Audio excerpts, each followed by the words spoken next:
ఆషాఢ మాసం సందర్భంగా మన కాసం ఫ్యాషన్స్ కిలో చీరలు కొనండి, అరకిలో చీరలు ఉచితంగా పొందండి. పార్లమెంట్ వర్షాకాల సమావేశాలు వాడివేడిగా సూచనలు కనిపిస్తున్నాయి. కీలక బిల్లులను సభ ముందుకు తెచ్చేందుకు కేంద్రం కసరత్తులు చేస్తుండగా వాటిని అడ్డుకునేందుకు విపక్షాలు వ్యూహాలు రచిస్తున్నాయి.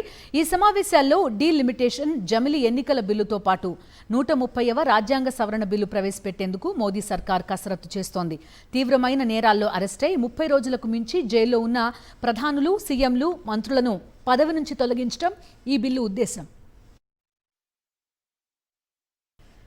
130వ రాజ్యాంగ సవరణ బిల్లును గత సెషన్లో లోక్సభలో ప్రవేశపెట్టి జేపీసీకి రిఫర్ చేసింది ప్రభుత్వం. ఇప్పుడు మళ్ళీ ఈ సెషన్లో ఈ బిల్లు చర్చకొచ్చే అవకాశం ఉన్నట్టుగా కనబడుతోంది. పూర్తి డీటెయిల్స్ అందిస్తారు మా కరెస్పాండెంట్ వెంకటేష్ జాయిన్ అవుతున్నారు. వెంకటేష్, చెప్పండి, 130వ రాజ్యాంగ సవరణ బిల్లు విపక్షాలు, అదేవిధంగా కొంత ఎన్డీఏకి సంబంధించిన కొన్ని పార్టీలు కూడా వ్యతిరేకిస్తున్నారనే వార్తలు వస్తున్న నేపథ్యం.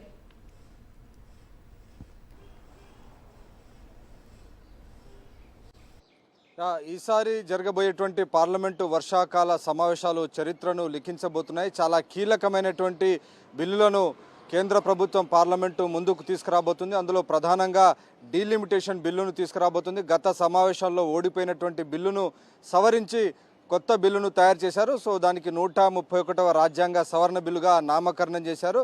సో ప్రధానంగా విపక్షాలు ఏదైతే డిమాండ్ చేస్తున్నారో 50% పెంచుతాం అనేటువంటి నిబంధనను ఖచ్చితంగా లిఖితపూర్వకంగా ఆ బిల్లులోనే ఉంచాలని చెప్పి విపక్షాలు చాలా డిమాండ్ చేశాయి. సో ఆ విపక్షాల డిమాండ్ను అంగీకరించి 131 రాజ్యాంగ సవరణ బిల్లులో 50% ప్రతి రాష్ట్రంలో అసెంబ్లీ సీట్లను పెంచుతాం, పార్లమెంట్ సీట్లను పెంచుతామని లిఖితపూర్వకంగా అందులో చేయబోతున్నారు. సో అదే కనుక నిజమైతే క్లియర్గా ఇప్పటికే బీఆర్ఎస్ దానికి మద్దతు ప్రకటించింది, ఎన్సీపీ శరద్ పవార్ మద్దతు ప్రకటించేటువంటి అవకాశం కనబడుతుంది. సో మరికొన్ని పార్టీలు కూడా, ప్రాంతీయ పార్టీలు దీనికి మద్దతు ఇచ్చేటువంటి అవకాశం ఉంది.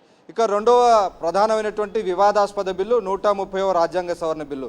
సో దీన్ని జైలు బిల్లుగా పిలుస్తున్నారు. సో ప్రధాని కానీ, ముఖ్యమంత్రి కానీ, ముఖ్య మంత్రులు కానీ 5 ఏళ్ల కంటే అధికంగా శిక్ష పడేటువంటి కేసుల్లో కనుక అరెస్ట్ అయితే 30 రోజుల్లోగా వారు జైల్లోనే ఉంటే 31వ రోజు వారి పదవి ఆటోమేటిక్గా తొలగిపోయేలా, ఆటోమేటిక్గా దిగిపోయేలా ఈ బిల్లును తయారు చేశారు. అయితే ఈ బిల్లు వల్ల ఖచ్చితంగా రాజ్యాంగ స్ఫూర్తికి దెబ్బ తగులుతుందనేటువంటి వాదన విపక్షాలు వినిపిస్తున్నాయి.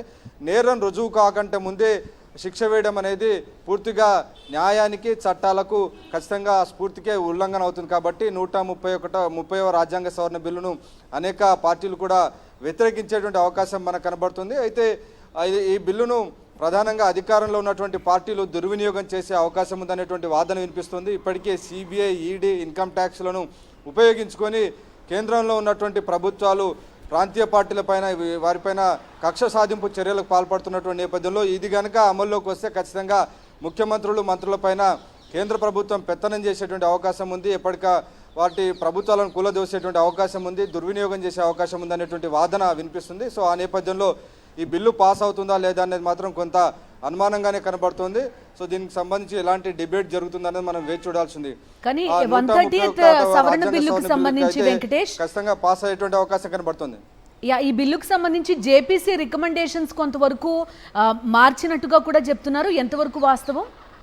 నిన్ననే మనం చూసాం, జేపీసీలో సభ్యుడిగా ఉన్నటువంటి డాక్టర్ లక్ష్మణ్ కూడా ఖచ్చితంగా చెప్తున్నారు 31వ రోజు ఖచ్చితంగా పదవి తొలగిపోయేలా రికమెండేషన్స్ ఉన్నాయి. అయితే సస్పెన్షన్ చేయాలా లేకుంటే కంప్లీట్గా పదవి పోతుందా అనే అంశం పైన తాము ఇంకా విపక్షాలు ఏవైనా కనుక సవరణలు ప్రతిపాదిస్తే వాటిని విశాల దృక్పథంతో ఆమోదించేందుకు సిద్ధంగా ఉన్నామని కూడా ఆయన చెప్తున్నారు. సో ప్రభుత్వం దీనిపైన కనుక విపక్షాలు ఇచ్చేటువంటి సూచనలు కనుక అంగీకరిస్తే బిల్లు పాస్ అవుతుంది. లేదంటే మాత్రం ప్రాంతీయ పార్టీలన్నీ కూడా దీన్ని వ్యతిరేకించే అవకాశం ఉంది. ఇప్పటికే మనం చూస్తున్నాం, అనేక ప్రాంతీయ పార్టీలపైన సిబిఐ, ఈడీని ఉసిగొల్పి వాటిని వేధిస్తున్నటువంటి నేపథ్యంలో ఈ బిల్లుకు ప్రాంతీయ పార్టీలు మద్దతు ఇచ్చే అవకాశం కనిపించట్లేదు. ఈ 1 నేషన్ 1 ఎలక్షన్ కూడా ఈ సెషన్లో చర్చకొచ్చే అవకాశం ఎంతవరకు ఉంటుంది వెంకటేష్? జమిలీ ఎన్నికలకు సంబంధించినటువంటి జేపీసీ రిపోర్ట్ ఇంకా తయారు కాలేదు. జేపీసీ మరికొంత సమయం పొడిగించాలని విజ్ఞప్తి చేస్తుంది. ఎందుకంటే ఇంకా చాలా రాష్ట్రాల్లో జేపీసీ తిరగాల్సి ఉంది, వారి అభిప్రాయాలు తెలుసుకోవాల్సి ఉంది. కొన్ని రాష్ట్రాలు మాత్రమే తిరిగింది. సో ఈ సమావేశాల్లో ఈ 1 నేషన్ 1 ఎలక్షన్ బిల్లు రాదు. వింటర్ సమావేశాల్లో ఖచ్చితంగా శీతాకాల సమావేశంలో పార్లమెంటు ముందుకు వచ్చే అవకాశం కనబడుతుంది. సో ప్రధానంగా అయితే ఇప్పుడున్నటువంటి ఈ సెషన్లో వర్షాకాల సమావేశాల్లో మాత్రం 130, 131 చాలా ఇంపార్టెంట్ బిల్స్. డీలిమిటేషన్ సో దేశవ్యాప్తంగా 850 సీట్లు పార్లమెంట్ సీట్లు పెరుగుతాయి, అసెంబ్లీ సీట్లు పెరుగుతాయి. అలాగే మహిళలకు రిజర్వేషన్ కూడా వస్తుంది, 1/3 రిజర్వేషన్. సో ఆ మేరకు ఈ బిల్లుకు ఖచ్చితంగా చాలా పార్టీలు కూడా మనసు మార్చుకొని మద్దతు ఇస్తున్నాయి. కాబట్టి ఈ బిల్లు పాస్ అయ్యేటువంటి అవకాశాలు ఎక్కువగా కనబడుతున్నాయి. ఇది కనుక జరిగితే మాత్రం దేశవ్యాప్తంగా రాజకీయ చిత్రపటం మారబోతుంది, చాలా సమీకరణలు మారిపోబోతున్నాయి. Okay Venkatesh, thank you. మరిన్ని అప్డేట్స్ కోసం ఛానల్ ను సబ్స్క్రైబ్ చేయండి. నోటిఫికేషన్స్ కోసం బెల్ ఐకాన్ పై క్లిక్ చేయండి.